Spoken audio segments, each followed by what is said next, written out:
Bismillahirrahmanirrahim. Assalamualaikum warahmatullahi wabarakatuh. Pembahasan kita pada pagi hari ini yakni halaman 37 berkaitan dengan masalah mulasarah zanazah, masalah mayit. Kita bisa lihat di dalam halaman 37 dikemukakan oleh pengarang kitab, A'udzu billahi minasyaitonir rajim. Bismillahirrahmanirrahim. Faslun, ini suatu fasal. Wa yalzamu fil mayyiti, dan mesti dalam mengurus mayat, arba'atu asya'a, 4 perkara. Gusluhu, yang pertama memandikannya,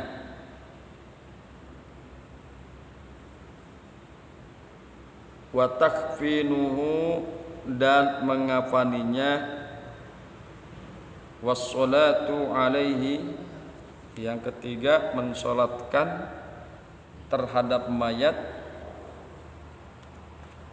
wadabnuhu, dan menguburnya. Hadirin yang berbahagia, hamba-hamba Allah yang mudah-mudahan selalu dirahmati oleh Allah Subhanahu wa taala. Hal ini penting karena yang namanya kematian mesti 5 miliar manusia, ya 5 miliar mesti mati. Begitu Pak Emang ya. Jadi adalah penting kita mempelajari memulasarah atau mengurus zanazah mayat. Hadirin yang berbahagia, hamba-hamba Allah yang mudah-mudahan selalu dirahmati oleh Allah Subhanahu wa taala. Kemudian dalilnya adalah Bismillahirrahmanirrahim. Wa yalzamu fil mayyiti, dan mesti di dalam mulasyarah janazah, dan mesti di dalam mengurusi mayat, arba'atu asya'a, 4 perkara. Ghusluhu, yang pertama memandikannya, wa takfinuhu, kemudian yang kedua mengkafaninya, membungkusnya, wassalatu alaihi, yang ketiga salat atas mayit, wadafnuhu, dan memendamnya, menanamnya, menguburkannya. Itulah 4 perkara yang mesti kita harus lakukan terhadap mayit. Hadirin yang berbahagia, hamba-hamba Allah yang beriman, bahwa orang-orang muslim telah sepakat tentang wajibnya 4 hal ini. Ya, tentang wajibnya 4 hal ini untuk dilakukan terhadap mayit. Iya. Memandikannya,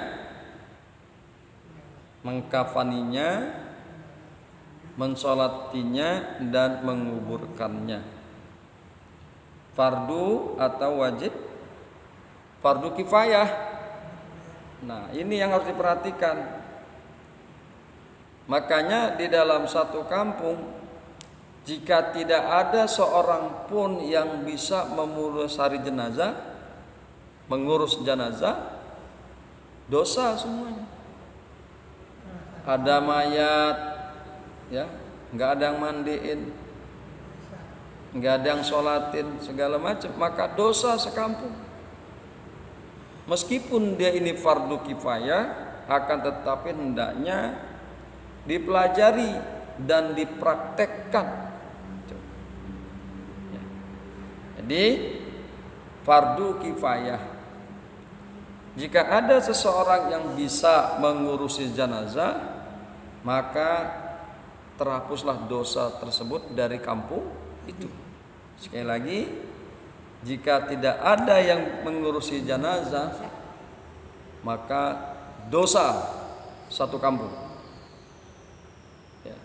Jadi inilah fardu kifayah.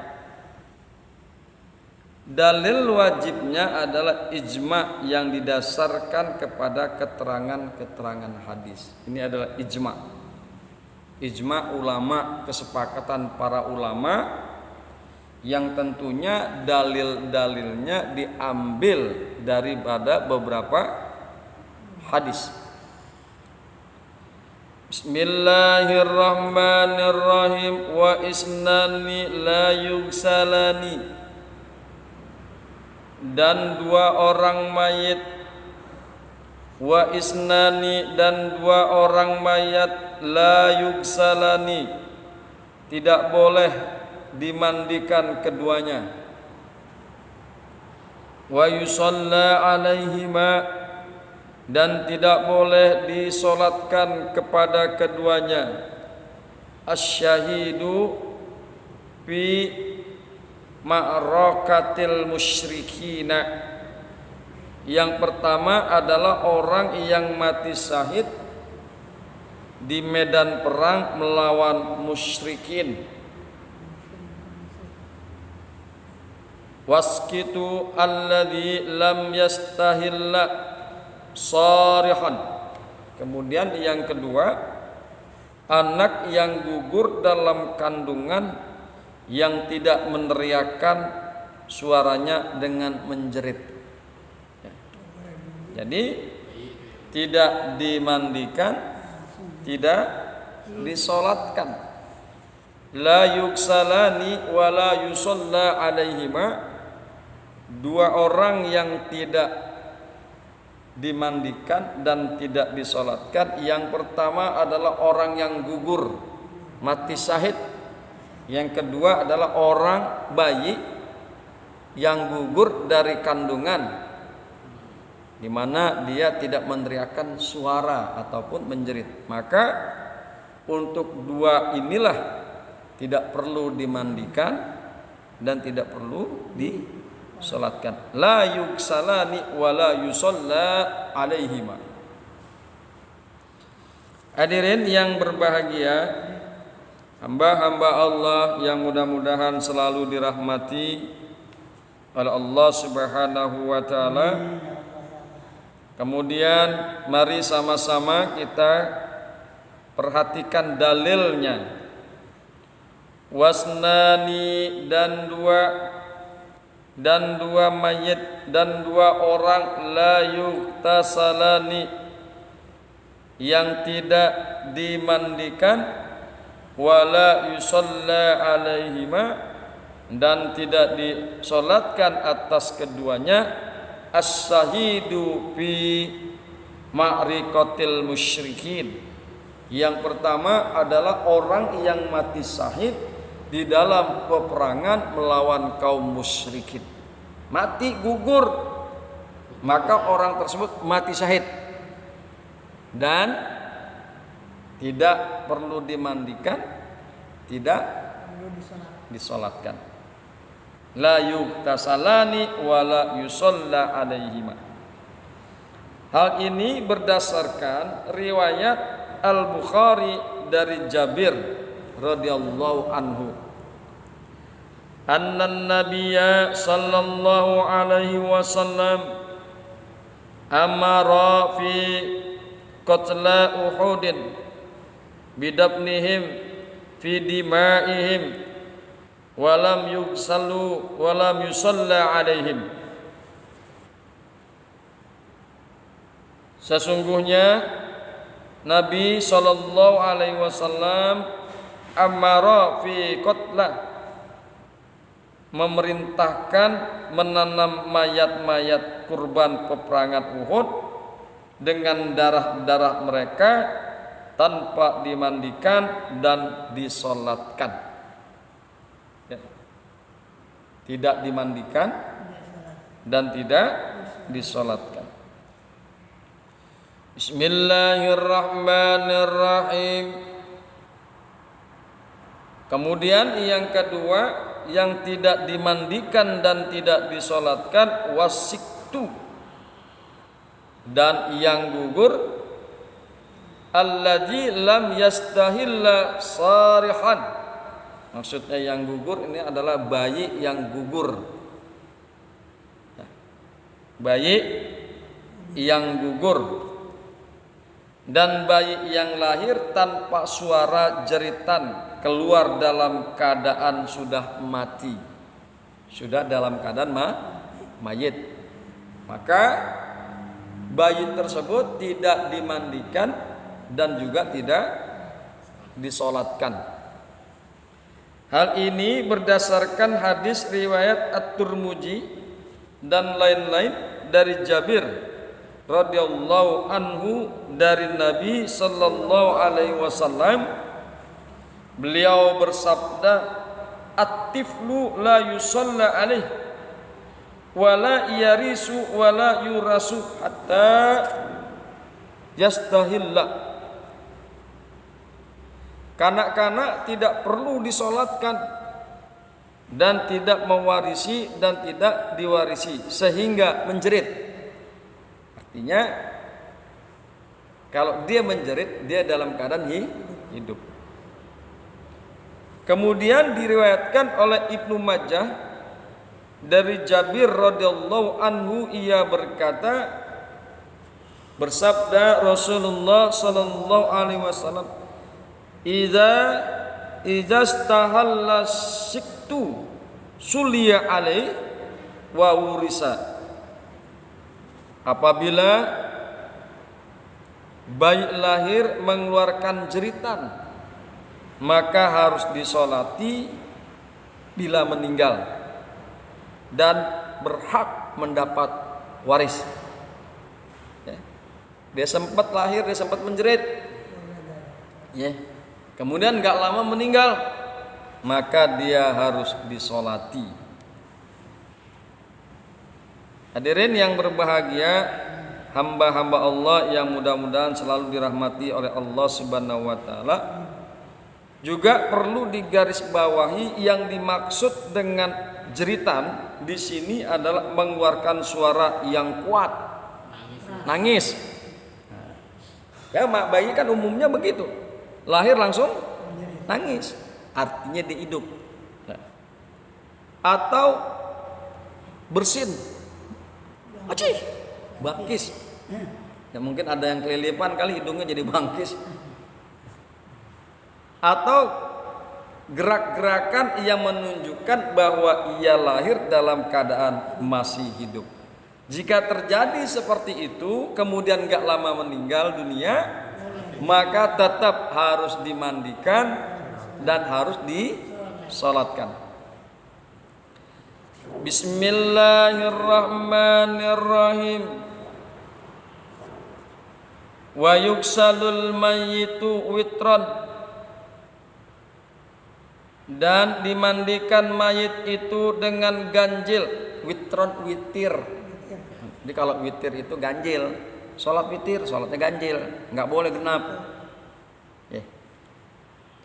Wa yuksalul mayyitu witron, dan dimandikan mayit itu dengan ganjil.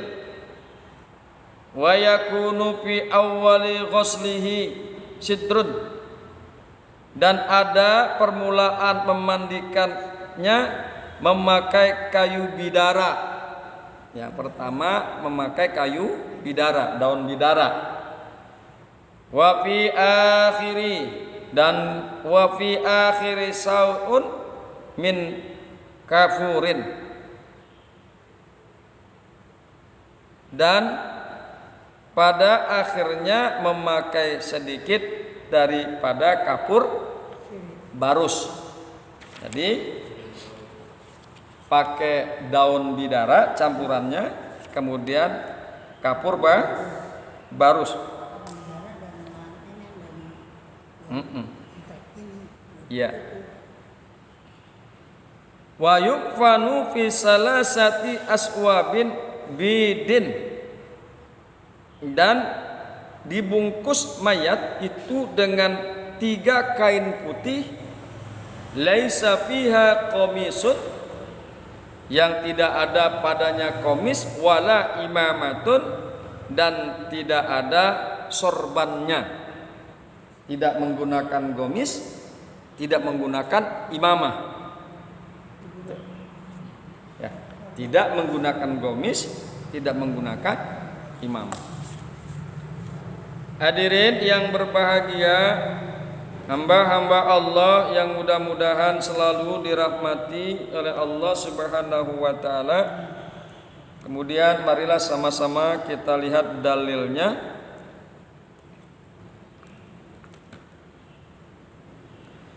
Wa yuksalul mayyitu, dan hendaknya mayit dimandikan witron dengan bilangan ganjil 3 atau 5 kali. Wa yakuna fi awwali ghuslihi sitrun,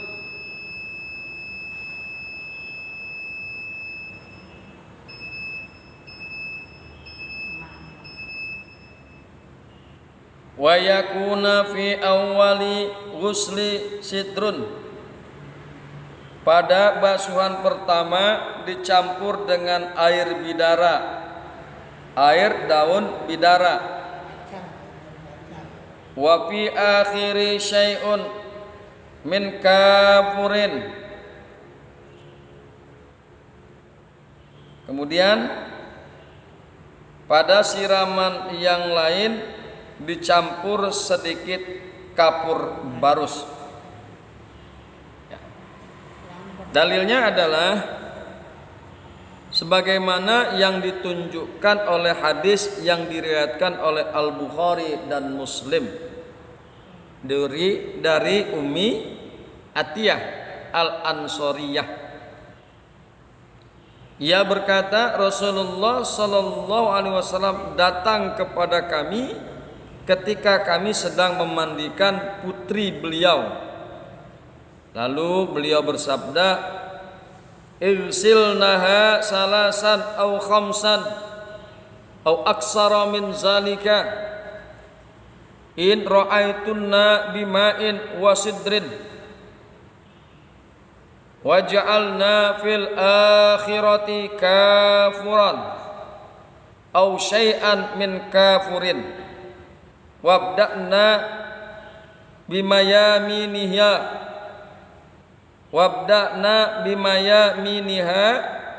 wa mawadi'il wudu'i minha." Mandikanlah ia 3 atau 5 kali atau lebih banyak dari itu. Boleh lebih dari 5. 5 basuhan, 5 siraman. Boleh. 7 boleh, sing penting ganjil. Mandikanlah ia 3 atau 5 kali atau lebih banyak dari itu apabila kalian melihat, dengan air dan daun bidara, dan tuangkanlah kapur dalam basuhan terakhirnya atau sedikit kapur. Dan mulailah dengan bagian tubuhnya yang kanan dan tempat anggota-anggota wudhunya. Jadi bagian yang kanan dulu, dan anggota-anggota wudhunya.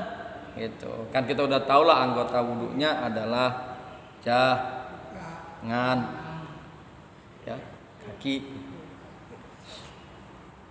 Bismillahirrahmanirrahim. Kemudian wa yukaffanu fi salasati aswabin bidin, dan mengkafani ya, si mayit itu dikafani fi salasati aswabin, di dalam 3 lembar kain yang putih, dan kemudian dikafani dalam 3 lembar kain putih, laisa fihi ma khamisun wala imamatun, tidak berbaju kurung dan tidak bersurban, tidak pakai gomis, tidak pakai surban. Ini hadisnya.